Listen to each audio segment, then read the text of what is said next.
O maior desmatador da Amazônia hoje são os assentamentos do INCRA, que fizeram o maior individual, 25% do desmatamento do INCRA está dentro dos assentamentos.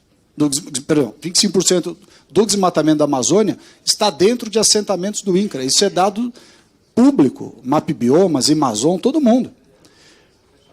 Então, o modelo de assentamento de famílias na fronteira agrícola a que o senhor se refere é feito justamente para atender a lógica da reforma agrária.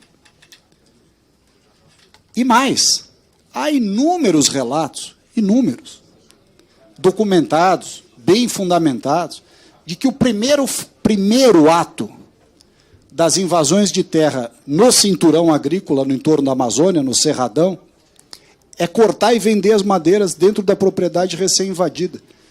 Eu fui visitar um caso, tem vários, mas eu vou contar esse em especial, o nosso Crisóstomo conhece. Ao lado de Porto Velho, o Sem Terra, que lá se denominam Liga dos Camponeses Pobres, né, a franquia, a filial do MST, capítulo Rondônia, devastaram a fazenda. As imagens de satélite mostram isso. Eles cortaram a madeira e venderam a madeira assim, parecia formigueiro.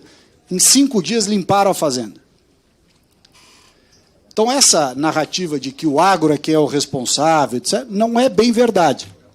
Não é bem verdade. Ao contrário, os assentamentos e as invasões têm sido grandes responsáveis pelo desmatamento da Amazônia, e o dado é público, 25% do desmatamento da Amazônia está em assentamentos do INCRA. Não tem o que discutir, é fato.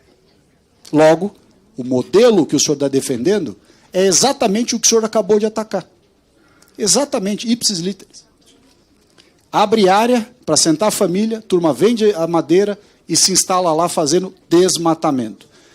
Lembrando que os assentamentos do INCRA, eu não estou falando nem só dos acampamentos, das invasões. Essas, então, regra zero. Mas os acampamentos do INCRA sequer mantêm a reserva legal, que é um absurdo.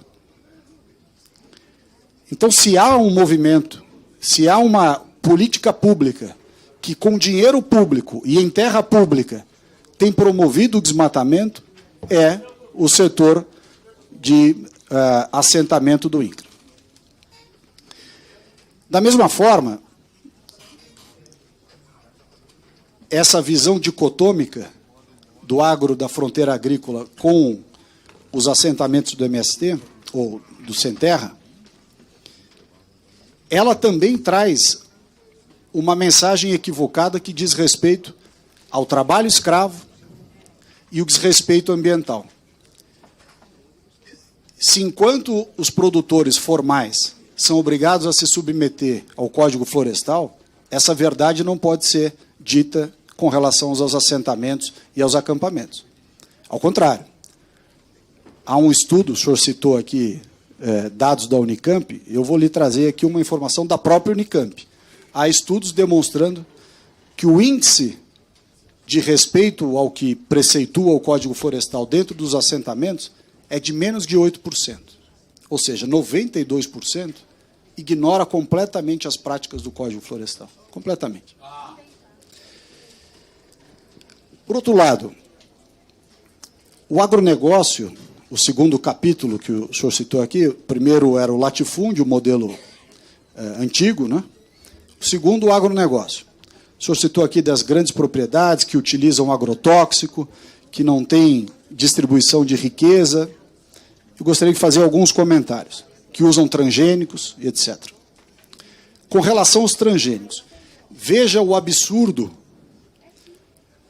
que existe no estado do Mato Grosso. Quem é do Mato Grosso aqui vai saber o que eu estou contando, certamente o senhor conhece. Em Campos Novos de Parecis, tinha uma terra indígena grande lá dos Parecis. E eles, ao longo dos anos, foram aprendendo a produzir soja dentro da terra indígena, com equipamento, com tecnologia e tudo mais. Esses indígenas receberam uma multa do IBAMA de quase 120 milhões de reais. Sabe por quê? Porque eles estavam produzindo, dentro das terras indígenas, soja transgênica. Veja o absurdo. Eu não acho que o senhor vai discordar disso. Até a cerca vizinha, toda a plantação de soja com agrotóxico, com transgênico. Produção privada, né? Da cerca para lá, terra indígena.